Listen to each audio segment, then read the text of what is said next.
Bismillahirrahmanirrahim. Assalamualaikum warahmatullahi wabarakatuh. Alhamdulillah rabbil alamin wa bihi nasta'in ala umri dunya waddin.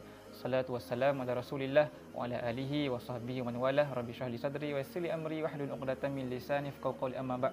Alhamdulillah kita masih lagi bertemu dalam siri Talk, Tarbawi Talk Branch with Quran.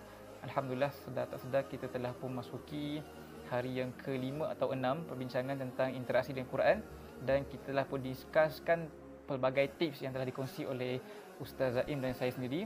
InsyaAllah hari ini kita akan berkongsi lagi, iaitu masih lagi sekitar poin yang pertama. Antara cara untuk kita memperbaiki interaksi kita dengan Quran adalah dengan merasakan Al-Quran itu ditujukan khas kepada kita, mengambil ibrah daripada kisah Nabi, kisah sirah Nabi SAW.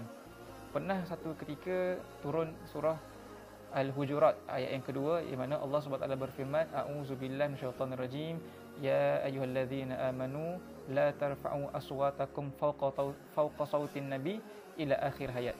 Di mana Allah SWT berfirman yang bermaksud, wahai orang beriman, la tarfa'u aswatakum, janganlah engkau tinggikan suara engkau fawqa sautin nabi, melampaui suara Nabi sallallahu alaihi wasallam. Jadi actually ketika turunnya ayat ini, ada satu kisah yang berlaku dalam kalangan sahabat. Dikatakan sahabat bergaduh menyebabkan suara mereka tinggi melampaui suara Nabi sallallahu alaihi wasallam. Maka Allah SWT menurun ayat ini untuk menegur mereka supaya behave ketika berada di samping Nabi sallallahu alaihi wasallam.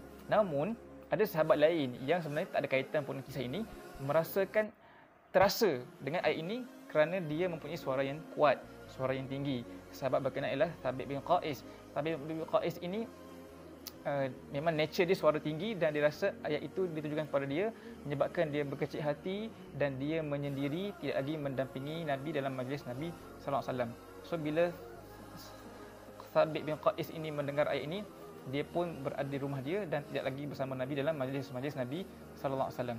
Sehingga Nabi perasan bahawa Thabit sudah lama tidak berada dalam majlis Nabi, maka Nabi menghantar para sahabat untuk bertanya khabar tentang Thabit bin Qais.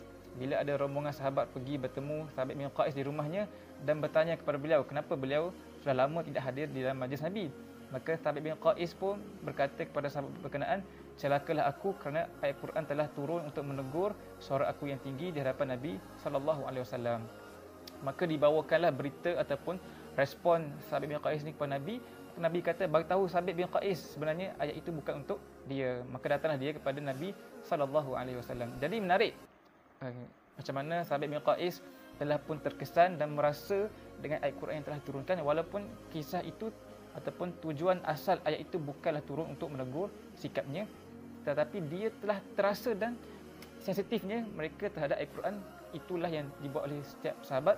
Setiap ayat yang turun itu mereka merasakan ayat itu ditujukan khas kepada mereka.